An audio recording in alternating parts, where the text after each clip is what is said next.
Eh bien, salut tout le monde, c'est les Phasmes du 72, donc j'espère que vous allez très bien et que la petite vidéo qui vient de se terminer vous aura plu sur comment naturaliser un couple de Philium Tobeloens. Malheureusement, j'ai pas pu filmer toutes les séquences à cause du manque de place sur mon téléphone. Donc je suis vraiment désolé, ça arrivait tout le temps au moment de l'étalement et de l'épinglage. Donc là, ce qu'on va faire, c'est que je vais vous expliquer un petit peu, puisque l'aile, la naturalisation du mâle pour l'épinglage, c'est un petit peu différent pour la femelle. Enfin, vous pouvez le faire aussi chez la femelle, mais vous ne verrez jamais une femelle avec les élytres ouvertes, puisqu'elle ne vole pas, alors qu'ici, le mâle peut voler. Donc, je vais enlever toutes les épingles et je vais ensuite passer à l'encadrage. Donc voilà, après ça donne des choses comme ça. Donc là, je vais en prendre un nouveau puisque le phasme du Vietnam prend toute la place.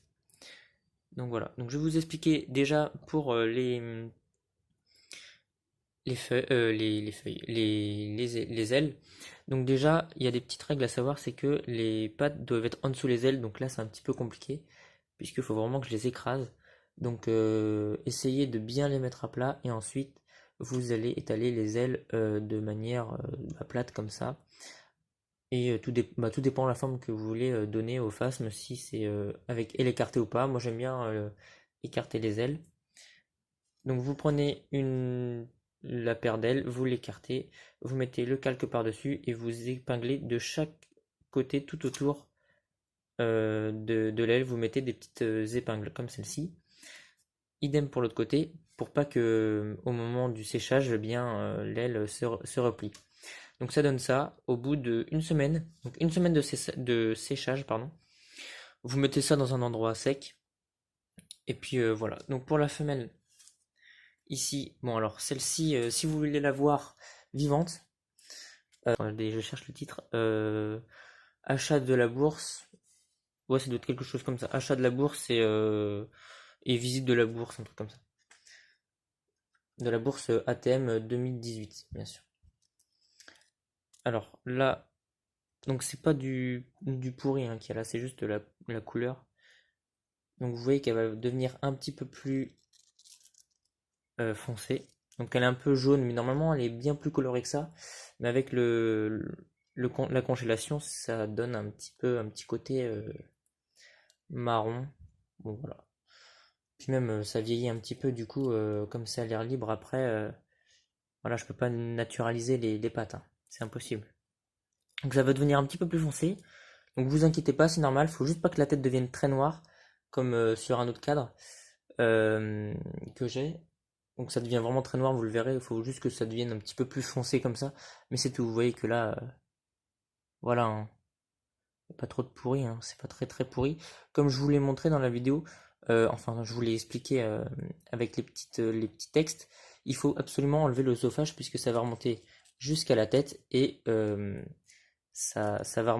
pourriture va remonter jusqu'à la tête et ça va justement pourrir la tête. Donc si vous voulez avoir des beaux spécimens après. Donc celle-ci je l'ai naturalisée puisque j'avais jamais eu cette espèce et le problème c'est qu'elle a mué et elle a perdu ses deux pattes. Enfin elle en a perdu une et elle en avait déjà une en moins. Donc j'étais pas très très content. En plus là c'est un petit peu mangé sur le côté gauche. Donc voilà. Alors que le phasme lui n'a pas pu, enfin le mâle n'a pas pu s'accoupler avec la femelle puisqu'elle est morte et lui il est mort juste après. Voilà. Donc ce que je vais faire, c'est que je vais enlever toutes les épingles, et on va passer euh, à la mise en cadre. A tout de suite. Donc voilà, je viens tout juste d'enlever les épingles. Alors une chose que je vous ai pas précisé, c'est sur l'épinglage, comment vous allez faire pour l'épingler. Donc tout simplement, vous l'étalez, vous lui donnez la forme que vous voulez, et grâce à ces petites épingles, vous lui donnez une forme que vous voulez avec celle-ci. Donc vous les bloquez comme ça. Vous pouvez les bloquer comme ça oui, à la verticale pour bloquer le bout de la patte avant. Et puis tout dépend de la forme hein, que vous voulez lui donner à la fin. Vous bloquez aussi une partie ici. Et puis il faut en mettre un maximum pour que ça tienne le mieux possible. Donc voilà, donc là ce que je vais faire, c'est que je vais planter une petite épingle. Alors déjà il faut que je la tienne. Voilà. Donc vous voyez qu'après ça va une fois que c'est sec, les ailes ne vont plus retomber. Donc ici, je vais planter une épingle juste dans le thorax, donc je pense que ça va être chaud parce que j'ai pas envie de le casser, comme c'est très très fragile.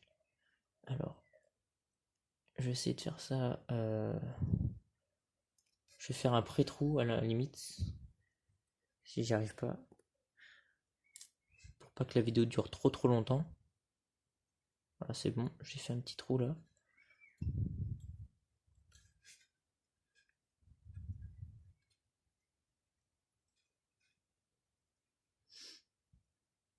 Ouais, c'est un petit peu dur là, voilà. Ça y est, je l'ai transpercé. Et je vais le refaire de l'autre côté, puisque c'est par ici qu'on va le planter, enfin l'encadrer. Voilà.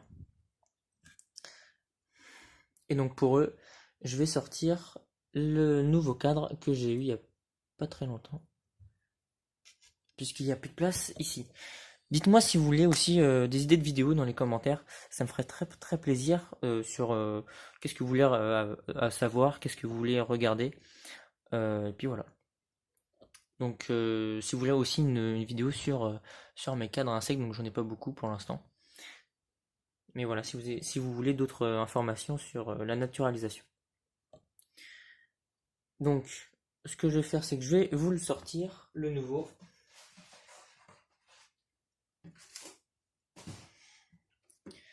Voilà, c'est un cadre comme ça, classique, avec du bois autour, et puis deux petites ampoules ici, où je mettrai du lavandin pour éviter des parasites qui viennent, comme c'est des animaux morts, même s'il n'y a plus d'organes, etc., des parasites qui viennent détériorer. Donc ce qu'on va faire, c'est qu'on va l'ouvrir. Pourquoi je fais comme ça? Hop, on va l'ouvrir tranquillement, et puis on va mettre les insectes dedans. Il faut faire très attention puisque la vitre elle est assez fragile. Voilà. Et on va les mettre. Voilà, je vais les mettre au milieu.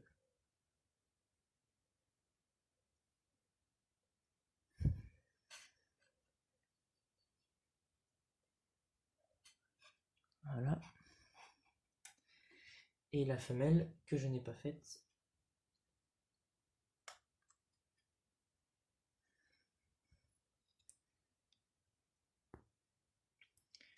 Donc ça permet la naturalisation. Donc pas mal de personnes dans les commentaires disent ouais c'est sale etc.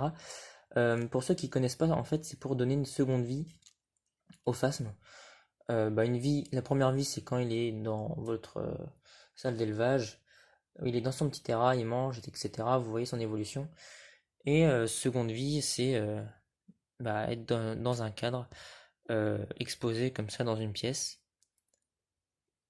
C'est donner une seconde vie assez artistique, on va dire, puisque ça donne un rendu assez sympa quand même. Donc voilà. Donc la deuxième partie de vidéo dure assez longtemps. Voilà, c'est normal, hein. Je vous explique un petit peu. Donc j'espère. Oula, pardon. Hop, on va se faire mettre comme ça. Donc j'espère qu'en tout cas cette petite vidéo vous aura plu et que vous aurez appris des choses, c'est l'essentiel. Qu'avec les petits conseils que je vous ai donnés, vous pourrez reproduire ça chez vous. Le cadre et mes ustensiles, donc le matériel de découpe, etc., c'est KURL Entomologie. Donc c'est pas pour faire de la pub, c'est juste que moi j'ai ça et je trouve ça vraiment bien. C'est vraiment pas très cher. Enfin, c'est abordable, on va dire. Et puis, c'est pour les débutants, voilà, c'est très bien. Enfin, moi, je suis vraiment amateur dans ce sujet, dans cette discipline, on va dire. Donc voilà. Donc si vous avez aimé, n'hésitez pas à liker, partager. Et puis commenter aussi, ça fait vraiment très plaisir. Je reçois des commentaires qui font vraiment très plaisir. Un grand merci à vous. Moi, je vous dis à la prochaine pour d'autres vidéos. Voilà, c'était les Phasmes du 72. Salut à tous.